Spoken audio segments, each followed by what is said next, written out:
Myanmar भूकंप से तबाह हो गया है। पूरे देश में रेस्क्यू ऑपरेशन यानी कि बचाव अभियान जारी है। आपदा में 1600 से ज्यादा लोगों की मौत की पुष्टि भी हो चुकी है।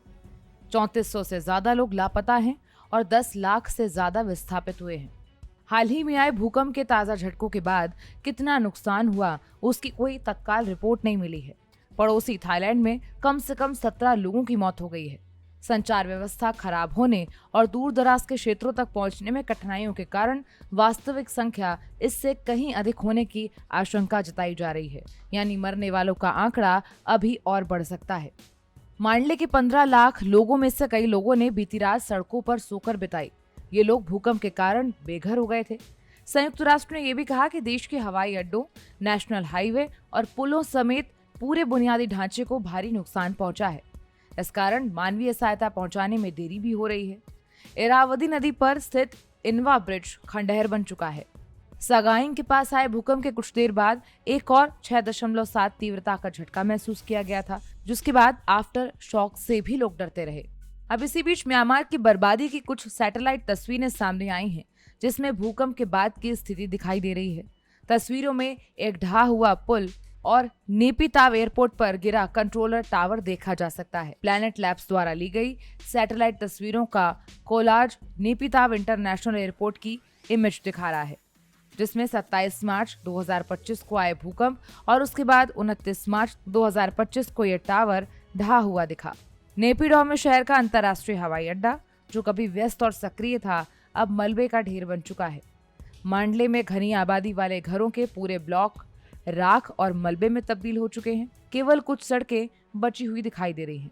ये इलाके कभी पूरे देश की लाइफलाइन थे। ये वो अलग अलग जगहों की तस्वीरें हैं जिन्हें पहले और बाद में लिया गया है। अब मानवीय मामलों के समन्वय के लिए यूएन ऑफिस से चेतावनी भी दी गई है कि चिकित्सा आपूर्ति की भारी कमी लोगों के इलाज में बाधा डाल रही है, जिसमें ट्रॉमा किट, रक्त बैग, एनेस्थेटिक्स, सहायक उपकरण, आवश्यक दवाएं और स्वास्थ्य कार्यकर्ताओं के लिए टेंट शामिल है। म्यांमार के स्थानीय निवासियों का ये भी कहना है कि मदद करने वाले हाथ कम पड़ गए हैं, उन्हें खुद ही अपनी देखभाल करनी होगी।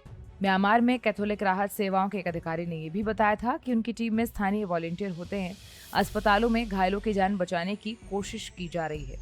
लोग आपदा से निपटने के लिए संघर्ष भी कर रहे हैं। देश में चिकित्सा आपूर्ति की कमी हो गई है, यहाँ तक कि लोग खाने और साफ पानी पीने के लिए तरस रहे हैं।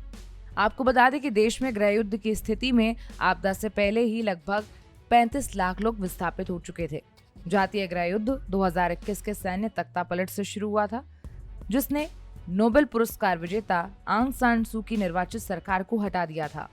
इस बीच अब भारत, चीन, थाईलैंड, मलेशिया, सिंगापुर और रूस समेत पड़ोसी देशों ने दक्षिण पूर्व एशियाई देश को मानवीय सहायता भी पहुंचाई है।